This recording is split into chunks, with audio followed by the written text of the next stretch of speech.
Hello everyone. In today's video, we're going to go over 10 questions that were asked about the United Kingdom. I tried to go through each and one of these questions for you guys, but I was drawn to 10 and I am on a short schedule, so I'm going to try to get through these as quickly as I can for you guys. Okay, number 1. This is from Jane. Will anything happen to the WEF and its members? So in my auto rights, what I was able to get is the WEF does not collapse suddenly, but instead it slowly loses real power, and members distance themselves quietly, eternal unity weakens, and its influence fractures. It becomes more symbolic than controlling, with credibility eroding over time rather than through one dramatic event. So yes, it is slowly collapsing.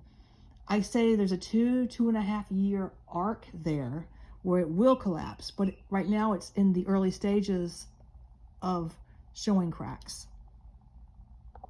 Yi ask, Starmer and immigration. That's all they put down. So I'm going to answer this the best of my ability in my auto rights.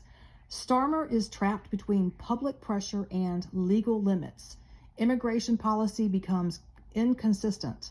Enforcement appears selective, and the issue steadily drains his authority. This is the topic that creates the most political damage for him long term. And yes, I was seeing immigration issues and the war with Ukraine. That's going to, when he exits, that's all people are going to talk about, is the fear mongering and immigration issues. Because the immigration issues is causing issues with housing, taking care of the homeless, all kinds of different things there. But I won't get into all that, but there's your answer for number 2. Number 3, Eden for you asked, Starmer and the 3 Ukrainian boys who are in the UK jail. So I'm assuming, what can I get from that? Well, this is not a personal scandal, but a political one is what I was getting. It's not personal. Kind of surprised, because we've talked about this prior, but no, it is a political scandal. The case reflects the United Kingdom being caught between foreign alliances and domestic law.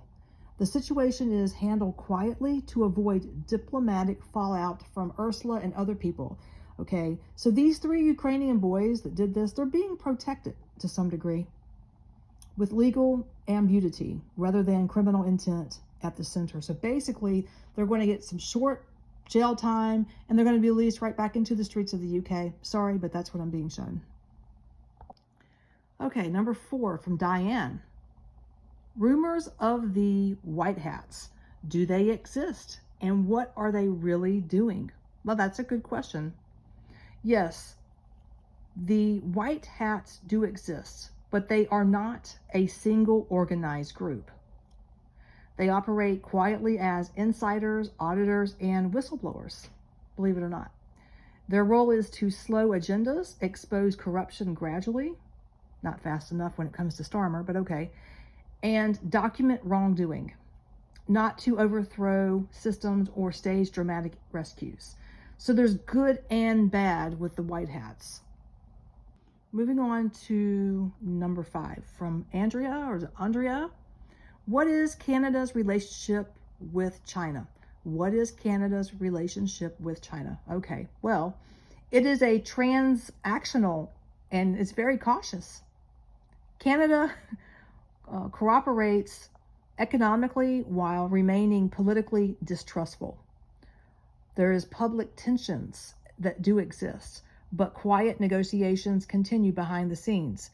Canada is increasingly guarded and strategic rather than openly aligned. So over the years, they've become more cautious, and that will only get worse. Number 6 from Claudia. Will the Chinese embassy be approved, and is there any information that the United Kingdom citizens need to be aware of? Number 6. Yes, approval is likely, but with tighter security conditions, right? The issue is influence and intelligence presence. That's the issue, not immediate danger. Citizens should understand this is about long-term geopolitical positioning rather than a direct threat. So no, there's no threat really. It's the same thing that's pretty much been going on, that's going on now. It's just more about an intelligence presence at this time. Might change a couple years down the road, but that's what I'm getting for number 6.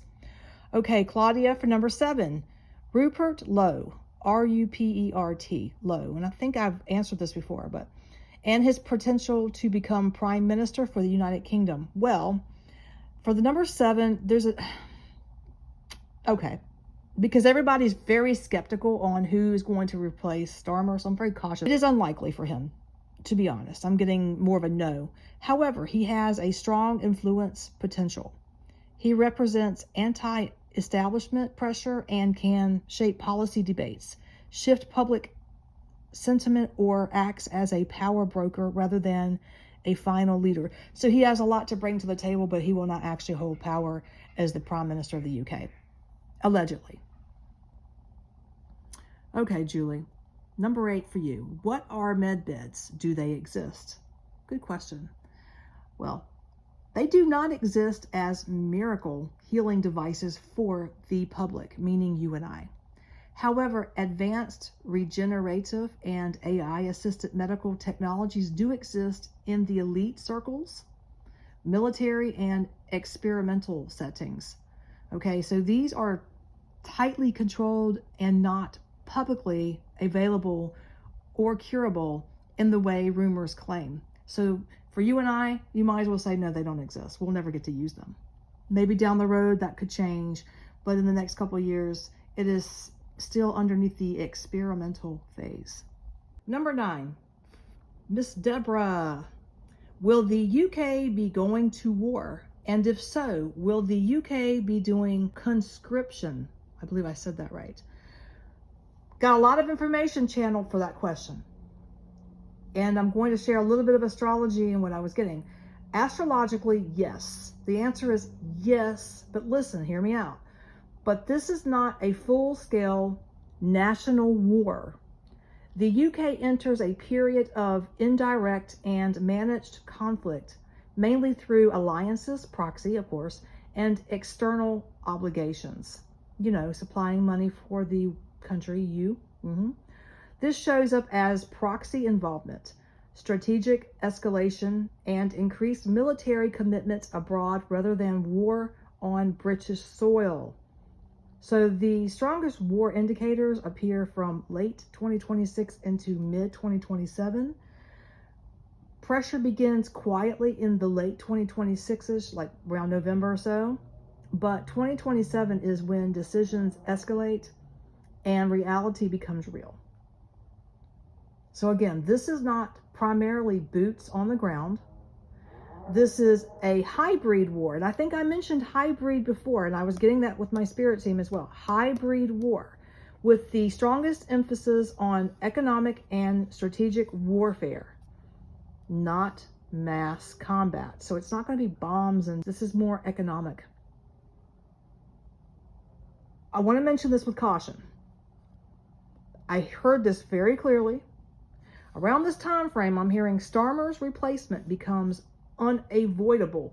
There's going to be a choice or a decision that Keir Starmer makes pertaining to this right here that is going to be very, oh my God, the people are going to be so upset, and his cabinet as well. So his replacement becomes unavoidable. That's what I have written down. Take it the way you will. When it comes to the conscriptions, because I wasn't sure what that was, honestly, I'm being honest. No, not full conscription. It's not full traditional conscriptions, excuse me. Astrologically, this points to selective national service expansion. This includes reserve service expansion. This includes reserve call-ups, skill-based and mandatory roles tied to logistics, cyber operations, intelligence, medical support, or even civil defense. This will be done quietly without dramatic announcements, but you guys are going to know anyways. You're just going to know. But I'm not seeing a full-fledged war. Now, something could change, absolutely. Of course it could change. It really depends on what our unstable political figures, including the United States, decides to do. But as of now, I don't see that. Not in the next 2 years. Possibly the hybrid war, yes. Okay, guys, I'm at the last question right in time. Number 10, royal family. And I just put down prediction, and man, did I get a download of stuff, and I'm not even able to really put it all into this video. But I'm going to break it down and share with you guys what I was getting. So the royal family prediction, basically, I just put prediction because the person didn't ask me nothing. They just said royal family. Okay. The royal family is not collapsing. This is what I was getting. The royal family is not collapsing, but it is transforming. King Charles will not define the future of monarchy. His role is to hold the crown during the shift, not to reinvent it. Interesting words, really powerful. Power will move away from him before his formally ends, meaning before his reign. Okay, so he is going to end up having to give that crown up, it looks like. But not right this minute, but it is coming. What's clear to me, okay, guys, when I look at William, Prince William, he is the focal point right now.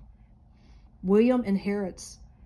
He inherits during a time when the public trust needs repair. So when he becomes king, there's going to be a lot of unstable things going on in the UK. Let me just say that. And I think he's going to help. Some people may say, oh, he's not good. But I'm going to share something at the end of this video in regards to the royal family and the cycles, the dark cycles, because they are ending soon.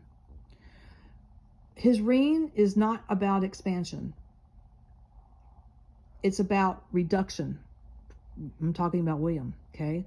Control and simplification. I do see a much leaner monarchy under William. It's just much leaner. I don't know. It's more stable. And the beautiful Catherine, Princess of Wales, the support will increase around her energy, and her presence reinforces legitimacy. Prince Harry will remain separate from the monarchy. There is no return to power. Late 2026 into 2028 will be a transformation window for the royal family. Roles are redefined. I believe around the end of 2026, King Charles's health is going to take a turn, and I don't see him passing away. I know some people have said that. I don't see that. Not right now. There's a 2.5-year arc with the royal family and transformation as well. Okay, I'm just going to say that. By the end of 2027 into 2028, the monarchy looks very different from what we know it to be right now. So I think 2027, Prince William will be given the crown, or the crown will be passed over to him at some point in 2027. And then possibly in early 2028, I don't really know, guys, about the timeline. 2027, 2028, we could see an incarnation. And I hope I'm getting that correctly, where he's given the crown and there's a ceremony and it's on TV, publicized. But that's what I'm getting for the royals. The last thing I wanted to mention is about the dark cycles in the royal family. So what I want to say is when King Charles hands over his crown and gives it to William, the dark energies, the dark elites, everything dark fades into the light. It goes into the ground. It will not come back because it's a reset button, a reset period. William is put in that position to bring out the light. Many people like him, and many people don't like him. I'm just telling you what I'm channeling. He is there to bring out the light, to make a change for the better. And he's going to shrink the monarchy, not expand it. And I think I mentioned that. And he's also connected to something religious. I spoke on that as well. We'll have to figure it out when he becomes king. I see him wearing a red robe. But this is not something that's dark. It feels to be I see a lot of gold light around him. And that's not bad. So we'll have to wait and see what happens. Okay, guys, I'm going to get off of here. Thank you all for watching, and I will catch you in the next one.